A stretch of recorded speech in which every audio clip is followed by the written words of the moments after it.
Python Programming Language Lecture 2 Functions। Python में function define करने का स्पेसिफिक प्रोसीजर है।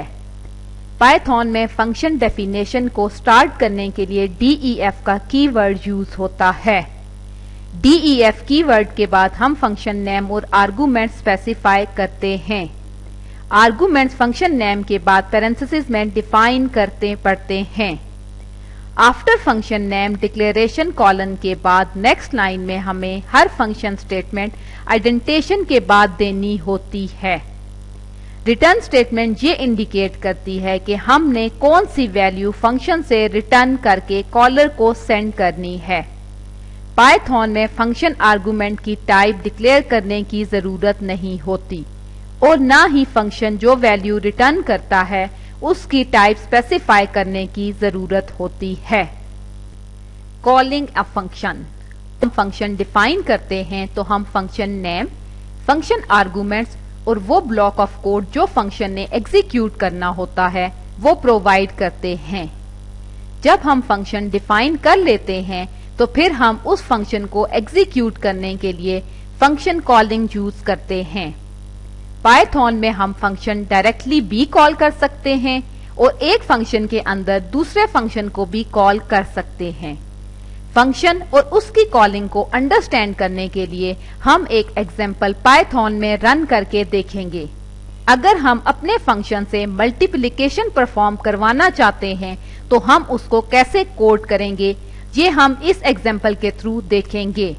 सबसे पहले आप ई ड्राइव में function.py के नाम से एक फाइल क्रिएट करें और उसको ओपन करें। इस फाइल में हम एक फंक्शन डिफाइन करेंगे। सबसे पहले हम def का कीवर्ड यूज करेंगे और हम अपने फंक्शन का नाम myfunction रखेंगे। इस फंक्शन को हम 2 आर्गुमेंट्स देंगे।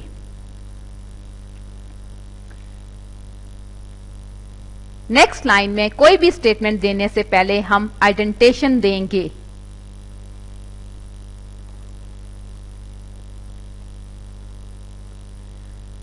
रिटर्न x स्टैटिक y, ये फंक्शन बेसिकली मल्टीप्लिकेशन परफॉर्म करेगा। अब हम इस फंक्शन को कॉल करेंगे और उसकी वैल्यू प्रिंट कराएंगे।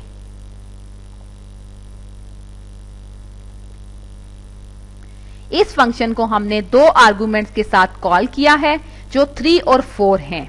अब हम इस कोड को सेव करेंगे और पाइथन शेल में इस फाइल को एग्जीक्यूट करेंगे। जैसा कि आप देख सकते हैं कि हमारे प्रोग्राम का आउटपुट 12 है। 3 × 4 = 12। इस तरह हम फंक्शन डिफाइन भी कर सकते हैं और उनको कॉल भी कर सकते हैं। फंक्शंस विदाउट रिटर्न्स, पाइथन में हर फंक्शन की कोई ना कोई रिटर्न वैल्यू जरूर होती है, चाहे हम उस फंक्शन के एंड पे रिटर्न स्टेटमेंट लिखें या नहीं। अगर हम फंक्शन में रिटर्न स्टेटमेंट नहीं लिखेंगे तो वो फंक्शन कॉलर को नन रिटर्न करेगा। पाइथन में नन एक स्पेशल कांस्टेंट है। नन भी बिल्कुल इसी तरह है जैसे हम जावा में नल यूज करते हैं। पाइथन में नन लॉजिकली फॉल्स के इक्विवेलेंट है और इंटरप्रेटर नन को कभी भी प्रिंट नहीं करवाता। फंक्शंस ओवरलोडिंग, में फंक्शन ओवरलोडिंग का कॉन्सेप्ट नहीं है। पाइथन में फंक्शन सिर्फ उसके नाम से डिफाइन होता है और फंक्शन को डिस्टिंग्विश भी उसके नाम से ही किया जाता है। पाइथन में नंबर, ऑर्डर, नेम और आर्गुमेंट्स की टाइप के थ्रू हम 2 सेम नेम वाले फंक्शन को डिस्टिंग्विश नहीं कर सकते। पाइथन में हम 2 फंक्शन सेम नाम से डिक्लेयर भी नहीं कर सकते, इवन उनके नंबर ऑफ आर्गुमेंट्स भी डिफरेंट हों। ऑल्दो पाइथन में फंक्शन ओवरलोडिंग पॉसिबल नहीं है, लेकिन ऑपरेटर ओवरलोडिंग पॉसिबल है। ऑपरेटर्स ओवरलोडिंग के लिए हम मुख्तलिफ क्लासेस में मुख्तलिफ फंक्शंस यूज करते हैं। Functions behave like object. Python में फंक्शन बिल्कुल इसी तरह यूज होते हैं जिस तरह हम कोई डाटा टाइप यूज करते हैं। पाइथन में फंक्शन एक स्पेसिफिक फंक्शनैलिटी परफॉर्म करने के अलावा और भी डिफरेंट वेज में यूज किए जा सकते हैं। मसलन पाइथन में हम फंक्शन को एज आर्गुमेंट किसी दूसरे फंक्शन में पास कर सकते हैं। इस तरह जो फंक्शन एज आर्गुमेंट यूज हुआ होगा वो पहले कॉल होगा और वैल्यू रिटर्न करेगा, फिर वो वैल्यू मेन फंक्शन में यूज होगी। अगर हम लिखें apply parenthesis my function comma 7, अब आप देख सकते हैं कि इस अप्लाई फंक्शन के दो आर्गुमेंट्स हैं, एक माय फंक्शन और दूसरा 7। जब हम अप्लाई के फंक्शन को कॉल करेंगे तो अप्लाई फंक्शन के ब्लॉक ऑफ कोड के एग्जीक्यूट होने से पहले माय फंक्शन कॉल होगा और माय फंक्शन कोई ना कोई वैल्यू रिटर्न करेगा जो अप्लाई फंक्शन में यूज होगी और फिर अप्लाई फंक्शन अपना ब्लॉक ऑफ कोड एग्जीक्यूट करेगा। Function as a return value भी यूज की जा सकती है। अगर हम लिखें def apply parenthesis q comma x, अब आप देख सकते हैं कि इस अप्लाई फंक्शन के दो आर्गुमेंट्स हैं, एक q को दूसरा x। नेक्स्ट लाइन में अगर हम लिखें रिटर्न q ऑफ x, अब ये अप्लाई फंक्शन कॉलर को वैल्यू रिटर्न करने से पहले q फंक्शन कॉल करेगा और q फंक्शन अपनी स्पेसिफिक फंक्शनैलिटी परफॉर्म करके वैल्यू रिटर्न करेगा जो अप्लाई फंक्शन अपने कॉलर को रिटर्न बैक करेगा। फंक्शन किसी वेरिएबल को भी असाइन किया जा सकता है। इस तरह उस फंक्शन की रिटर्न वैल्यू वेरिएबल में स्टोर हो जाएगी। फॉर एग्जाम्पल, अगर हम पाइथन में इस तरह लिखें x is equal to my function parenthesis, इस तरह वेरिएबल x में माई फंक्शन की रिटर्न वैल्यू स्टोर हो जाएगी। फंक्शन टपल और लिस्ट का भी पार्ट हो सकते हैं और टपल और लिस्ट क्रिएशन में हम डायरेक्टली एलिमेंट डिक्लेयर करने की बजाय फंक्शन को भी यूज कर सकते हैं जो आफ्टर प्रोसेसिंग वैल्यू रिटर्न करेगा तो उस टपल का एलिमेंट हो जाएगा। लैम्डा नोटेशन, हम फंक्शन उनका नाम स्पेसिफाई किए बगैर डिफाइन कर सकते हैं। ये कॉन्सेप्ट बिल्कुल ऐसा ही है जैसे जावा में एनोनिमस क्लासेस का है। पाइथन में ऐसे फंक्शंस जिनको हम विदाउट नेम डिफाइन करते हैं उनके लिए हम लैम्डा नोटेशन यूज करते हैं। ऐसे फंक्शन उस सिनेरियो में बहुत यूजफुल होते हैं जब हम उन्हें एज आर्गुमेंट पास करते हैं। एनोनिमस फंक्शंस को डिफाइन करने का तरीका ये है कि हम लैम्डा कीवर्ड के बाद नंबर ऑफ आर्गुमेंट स्पेसिफाई करते हैं और फिर कॉलन के बाद एक्सप्रेशन मेंशन करते हैं। अननेम्ड फंक्शन का कॉन्सेप्ट अंडरस्टैंड करने के लिए हम एक छोटी सी एग्जांपल देखेंगे। सबसे पहले आप ई ड्राइव में function.py के नाम से एक फाइल ओपन करें।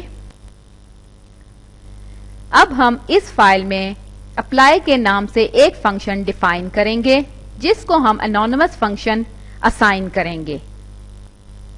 एनोनिमस फंक्शन को डिक्लेयर करने के लिए हमने लैम्डा का कीवर्ड यूज किया है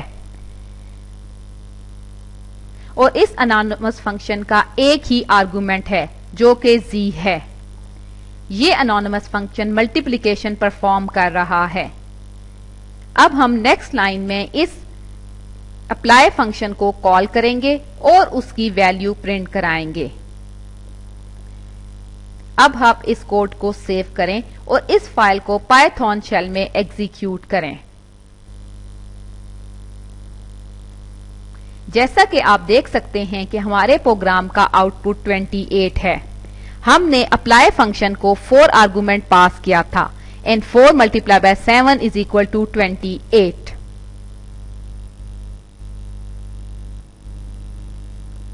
एनोनिमस फंक्शन में हम सिर्फ सिंगल एक्सप्रेशन या एक स्टेटमेंट दे सकते हैं।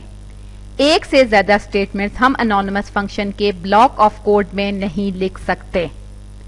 लैम्डा नोटेशन की कंप्यूटर साइंस रिसर्च में काफी यूसेज है और करंट प्रोग्रामिंग लैंग्वेजेस की डिजाइनिंग में भी इसका कॉन्सेप्ट यूज हो रहा है। डिफॉल्ट वैल्यू फॉर आर्गुमेंट्स, हम फंक्शन आर्गुमेंट को डिफॉल्ट वैल्यू भी असाइन कर सकते हैं। इसका फायदा ये होता है कि इन आर्गुमेंट्स की वैल्यू फंक्शन कॉलिंग के वक्त मेंशन करना जरूरी नहीं होती। इस कॉन्सेप्ट को अंडरस्टैंड करने के लिए हम एक छोटी सी एग्जांपल देखेंगे। सबसे पहले आप ई ड्राइव में function.py के नाम से फाइल ओपन करें। इस फाइल में हम एक फंक्शन डिफाइन करेंगे। उस फंक्शन का नाम हम my function रखेंगे और इस फंक्शन को हम 3 आर्गुमेंट्स देंगे।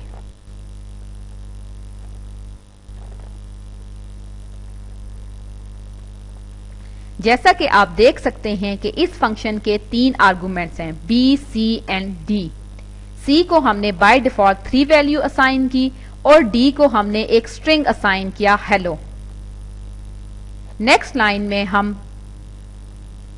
रिटर्न स्टेटमेंट लिखेंगे। ये रिटर्न स्टेटमेंट हमें b और c का एडिशन रिटर्न करेगी। अब हम नेक्स्ट लाइन में इस my फंक्शन को कॉल करेंगे। फर्स्ट कॉल में हम b को 5 वैल्यू देंगे, c को 3 वैल्यू और d को हेलो पास करेंगे। नेक्स्ट लाइन में हम इस फंक्शन को दोबारा कॉल करेंगे, लेकिन इस कॉल में हम सिर्फ फर्स्ट 2 आर्गुमेंट्स की वैल्यू स्पेसिफाई करेंगे। यहां पे हमने d की वैल्यू स्पेसिफाई नहीं की। नेक्स्ट लाइन में हम इस फंक्शन को सिर्फ एक आर्गुमेंट से कॉल करेंगे और वो आर्गुमेंट वो होगा जिसकी हमने बाय डिफॉल्ट वैल्यू डिक्लेयर नहीं की, यानी कि b। अब आप इस कोड को सेव करें और पाइथन शेल में इस फाइल को एग्जीक्यूट करें। जैसा कि आप देख सकते हैं कि तीनों सिनेरियोज में हमारा आउटपुट 8 है। इसका मतलब यह है कि बाय डिफॉल्ट डिक्लेयर आर्गुमेंट्स को वैल्यू असाइन करने की जरूरत नहीं होती, ये टोटली ऑप्शनल होता है। Keyword arguments. फंक्शन में हम आर्गुमेंट्स डिफरेंट ऑर्डर में दे सकते हैं जो हमने फंक्शन डिफाइन करते वक्त दिया था, लेकिन इस केस में हमें आर्गुमेंट वैल्यू के साथ आर्गुमेंट नाम भी मेंशन करना पड़ेगा। अगर हम आर्गुमेंट्स का सीक्वेंस चेंज करेंगे तो हम फंक्शन कॉलिंग के वक्त आर्गुमेंट्स की वैल्यू स्पेसिफाई करने के साथ साथ आर्गुमेंट का नाम भी मेंशन करेंगे। इस कॉन्सेप्ट को अंडरस्टैंड करने के लिए एक छोटी सी एग्जांपल देखते हैं। सबसे पहले आप ई ड्राइव में function.py की फाइल को ओपन करें। इस फाइल में हम my फंक्शन के नाम से एक फंक्शन डिफाइन करेंगे और इस फंक्शन के 3 आर्गुमेंट्स होंगे। जैसा कि आप देख सकते हैं कि ये 3 arguments a, b and c हैं।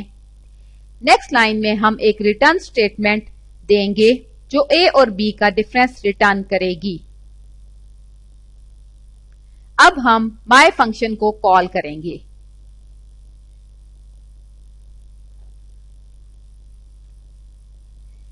जैसा कि आप देख सकते हैं कि हमने my फंक्शन की कॉलिंग में 2, 1 और 43 वैल्यू मेंशन की है। इसका मतलब है कि a की वैल्यू 2 है, b की वैल्यू 1 है और c की वैल्यू 43 है। अब हम नेक्स्ट लाइन में एक और प्रिंट स्टेटमेंट देंगे और फंक्शन आर्गुमेंट्स का सीक्वेंस चेंज करेंगे।